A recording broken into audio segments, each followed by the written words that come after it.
लालची बहू।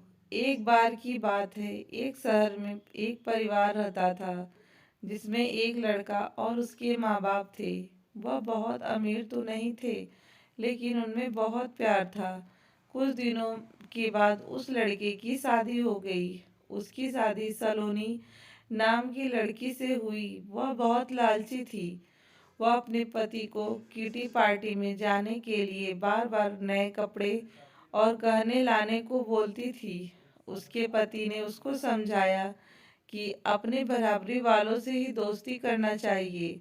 अगर तुम 10 महीने में 10 बार किटी पार्टी में जाओगी तो तुमको हर बार नए कपड़े और गहने कौन दिलाएगा।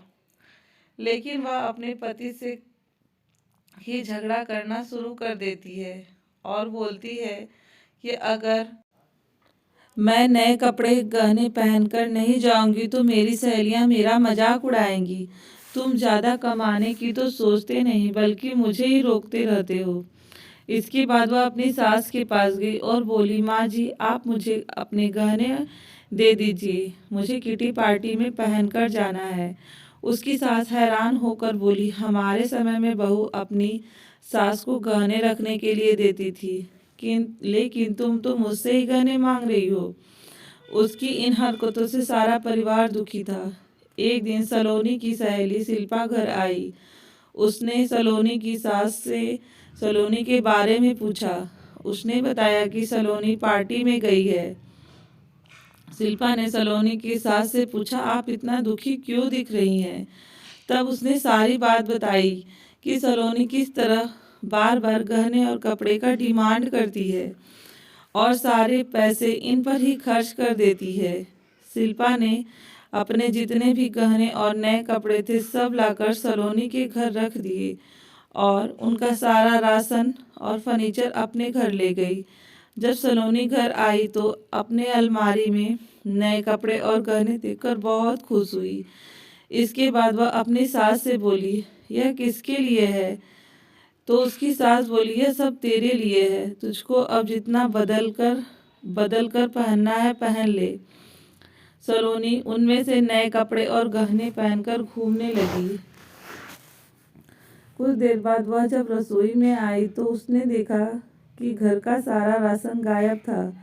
राशन के डिब्बों में गहने, और वह अपने सास से बोली, यह क्या है? घर का सारा राशन और फर्नीचर कहाँ गया? उसकी सास बोली, वह सब बेचकर तेरे लिए ही गहने और कपड़े लाए हैं, अब तो इनको ही बदल बदल कर पहन। सलोनी बोली, लेकिन गहनों से तो थोड़ी पेट भरेगा, खाना तो खाना ही पड़ेगा। तभी सलोनी की सहेली शिल्पा भी आ गई। उसने कहा, जब पहले तुम्हारी सास ने तुमको समझाया तब तुम नहीं मानी, इसलिए हमने यह सब किया। अगर तुमको लगता है कि तुम्हारा पति पर्याप्त नहीं कमाता तो तुम खुद नौकरी क्यों नहीं कर लेती? तुमको इन फालतू के दिखावे से बचकर अपने घर पे ध्यान देना चाहिए। अब सलोनी को अपनी गलती का एहसास हो चुका था। तो दोस्तों, आपको ये कहानी कैसी लगी? आपकी आपकी क्या राय है इस कहानी पर? आपको कैसी लगी?